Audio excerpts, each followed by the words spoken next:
Islam agar sentiasa berhati-hati dengan setiap pertuturan dan tindakan yang boleh menjerumuskan diri sendiri dan orang lain ke lembah dosa, kekufuran dan kefasikan. Ingatlah firman Allah Subhanahu wa taala dalam surah Al-Isra ayat 36. Wala taqfu ma laysa laka bihi 'ilm.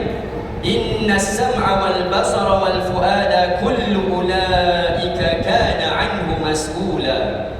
Maksudnya, dan janganlah engkau mengikut apa yang engkau tidak mempunyai pengetahuan mengenainya. Sesungguhnya pendengaran dan penglihatan serta hati, semua anggota itu tetap akan ditanya tentang apa yang dilakukannya. Sidang jemaah yang dirahmati Allah, jenayah rasuah adalah suatu perbuatan yang telah membarah menyelinap dalam sistem kehidupan masyarakat kita pada hari ini. Dewasa ini, tomahan yang dilemparkan sama ada realiti atau persepsinya.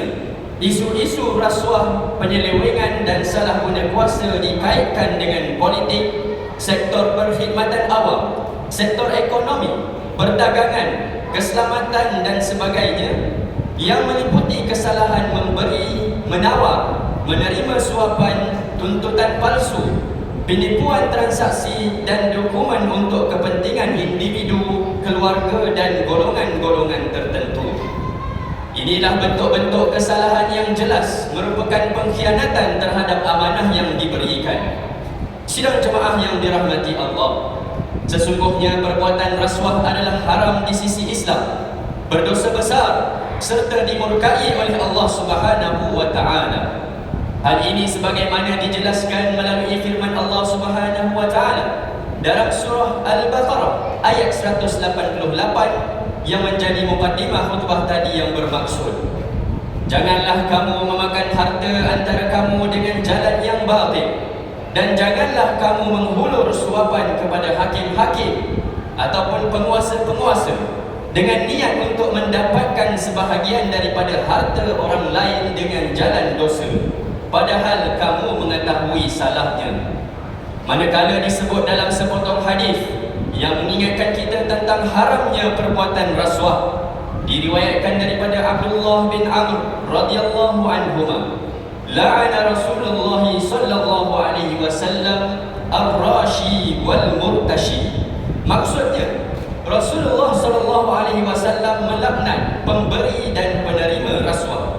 Hadis riwayat Abu Dawud dan At-Tirmizi. Menurut Dr. Yusuf Al-Qardawi Al-Marhum dalam kitab Al-Halal wal Haram fil Islam, beliau menyatakan termasuk memakan harta orang lain dengan cara yang batil ialah menerima rasuah, iaitu wang yang diberikan kepada penguasa atau pegawai supaya penguasa atau pegawai tersebut menjatuhkan hukuman yang menguntungkannya atau hukuman yang merugikan lawannya menurut kemahuannya, atau supaya didahulukan urusannya atau ditunda kerana ada sesuatu kepentingan dan sebagainya.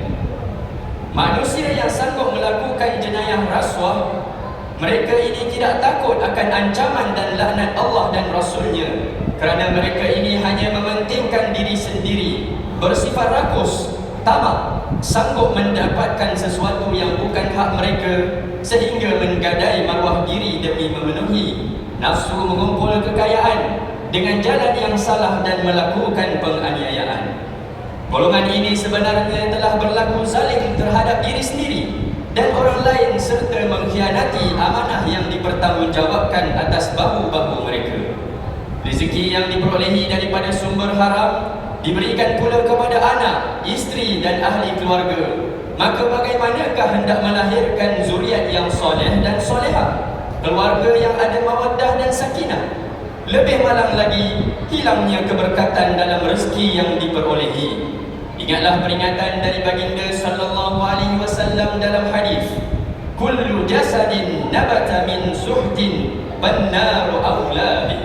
Maksudnya, setiap daging yang tumbuh dari sumber yang haram, maka nerakalah lebih layak untuknya. Hadis riwayat Imam Al-Baihaqi. Sidang jemaah yang dikasihi sekalian, perbuatan rasuah merupakan satu bentuk pengkhianatan terhadap amanah yang dipertanggungjawabkan. Terdapat 3 kesan buruk yang sangat besar akibat jenayah rasuah yang berlaku, iaitu: pertama, pelaku rasuah, pemberi, penerima atau orang tengah yang menjadi perantara telah melakukan satu bentuk kezaliman. Hal ini berlaku apabila suapan ataupun rasuah kepada pihak yang menerima telah mengubah suatu keputusan yang memihak kepada dirinya dalam masa yang sama menafikan hak orang lain. Yang kedua, orang yang dinafikan haknya, iaitu orang yang dizalimi ini, bahawa doa mereka didengari dan dikabulkan oleh Allah Subhanahu wa taala. Maka awas dan beringatlah bahawa lambat laun mereka yang melakukan jenayah rasuah ini tidak akan terlepas daripada balasan atas perbuatan keji mereka. Jika terlepas di dunia, jangan ingat akan terlepas di akhirat. Ketiga, perbuatan atau perlakuan jenayah rasuah yang berleluasa dalam kalangan masyarakat kita akan memberi impak negatif yang sangat dahsyat sekiranya tidak dibendung. Ia boleh menyebabkan keadaan politik yang tidak stabil, ekonomi yang tidak terurus, tata kelola yang tidak teratur, mengancam keselamatan negara, penyalahgunaan kuasa berleluasa, kekayaan dikuasai oleh golongan-golongan tertentu, yang kaya terus kaya, yang miskin terus miskin, ditindas tidak ada pembelaan. Maka natijahnya sesebuah negara itu bakal runtuh dan timbul huru-hara akibat jenayah rasuah yang mencengkam, umpama api dalam sekam atau seperti gunting dalam lipatan. Sidang jemaah yang dirahmati Allah, umum mengetahui Suruhanjaya Pencegahan Rasuah Malaysia (SPRM) merupakan agensi yang berperanan dan bertanggungjawab menangani isu-isu rasuah di dalam negara kita. Dalam usaha SPRM memerangi jenayah rasuah, salah guna kuasa dan penyelewengan, agensi ini juga memerlukan sokongan dari agensi-agensi kerajaan yang lain, termasuk sektor swasta, korporat, golongan profesional serta pelbagai lapisan masyarakat umumnya, agar berganding bahu bersama-sama SPRM dalam kerangka memerangi jenayah rasuah dan berusaha bersungguh-sungguh menjadikan Malaysia sebagai negara yang bebas rasuah. Justru bersempena ulang tahun ke-56 penubuhan Suruhanjaya Pencegahan Rasuah Malaysia (SPRM), Khatib menyeru semua pihak agar sama-sama berusaha memerangi jenayah rasuah dalam negara kita secara serius demi memperkasa urus tadbir dan tata kelola terbaik dalam perkhidmatan kerajaan, agensi-agensi badan berkanun, badan swasta dan pelbagai lapisan masyarakat umumnya. Inilah yang dikehendaki dan selaras dengan tuntutan syarak, juga mendukung hasrat kerajaan dalam usaha meningkatkan integriti serta kualiti penyampaian perkhidmatan. Dan saya ingin membuat beberapa rumusan khutbah hari ini. Pertama, Allah dan Rasulnya melaknat pelaku rasuah yang terdiri daripada pemberi, penerima dan perantara perbuatan tersebut. Kedua, orang yang melakukan perbuatan rasuah tidak mempunyai harga diri kerana sanggup menggadai maruah demi kepentingan peribadi dan menafikan hak orang lain. Ketiga, rakyat dan negara bukan sahaja mengalami kerugian wang ringgit, bahkan dipandang hina di mata dunia akibat kerakusan penjenayah berasuah.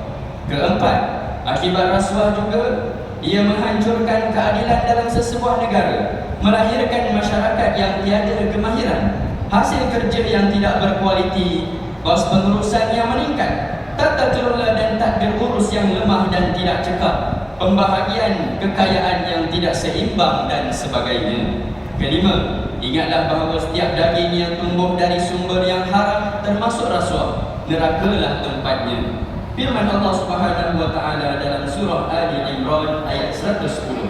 A'udzu billahi minasy syaithanir rajim.